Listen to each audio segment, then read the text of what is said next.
방콕 코딩 캠프 CSS 강좌입니다. 필독사항인데요. 화면에 보시는 것처럼 CSS 속성과 값은 영어 단어 뜻 속에 모두 담겨 있습니다.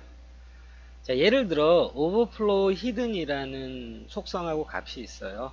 이제 여러분들이 굉장히 많이 사용하게 되고 효율적으로 사용하게 될 속성과 값이에요.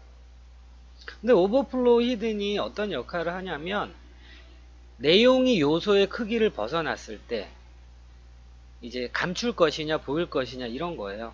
자, 그런데 오버플로우 히든이 이런 기능이라는 걸 이렇게 인위적으로 외우시면은 외울 게 너무 많아요.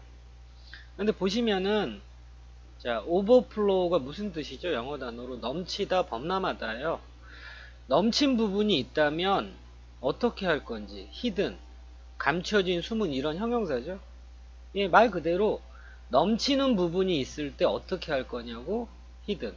그래서 내용이 요소의 크기를 벗어났을 때 감추는 거죠. 그러면 오버플로우 속성에 쓸 수 있는 게 비저블이라는 속성이 있어요. 보이기. 그건 기본적인 속성인 거죠.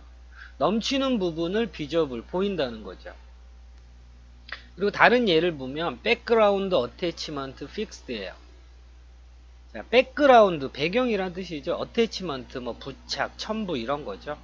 곧 이 단어만 보면 배경 이미지를 부착하는 부분을 어떻게 할 거냐. 스크롤 할 때 배경 이미지 부착 여부를 어떻게 할 거냐. 픽스드, 고정하겠다는 거죠. 곧 스크롤을 해도 배경 이미지는 고정돼서 움직이지 않게 하겠다는 거죠. 자, 그래서 제가 이 필독상 팁을 영상으로 만드는 이유는 여러분들이 CSS를 잘 하시는 방법은 두 가지예요.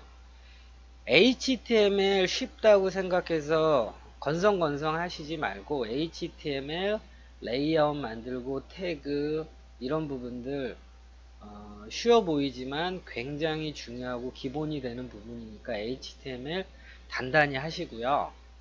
그리고 CSS는 여러분들이 이렇게 속성과 값을 이제 처음 접하는 속성과 값이 나오면은 모르는 단어라면 영어 사전을 찾아보세요. 그러면 이 단어 속에 모든 CSS의 기능과 역할이 다 담겨져 있어요. 물론 몇 가지는 뭐 영어 표현만 가지고 이게 어떤 기능인지 명확하게 드러나지 않는 것도 있지만 대부분 CSS 속성은 90% 이상은 영어 단어의 뜻 속에 모든 것들이 담겨 있습니다. 다시 말씀드리면 HTML 항상 단단히 충실히 공부하셔야 되고요. 그리고 CSS는 처음 보는 속성과 값이 있을 때는 영어 단어를 모르실 경우에 중학교 1학년 수준의 영어 단어죠. 영어 단어를 만났을 경우에는 그 영어 단어 뜻을 찾아보면 그 영어 단어 뜻 속에 CSS 기능 어떤 역할을 하는지 다 담겨 있습니다.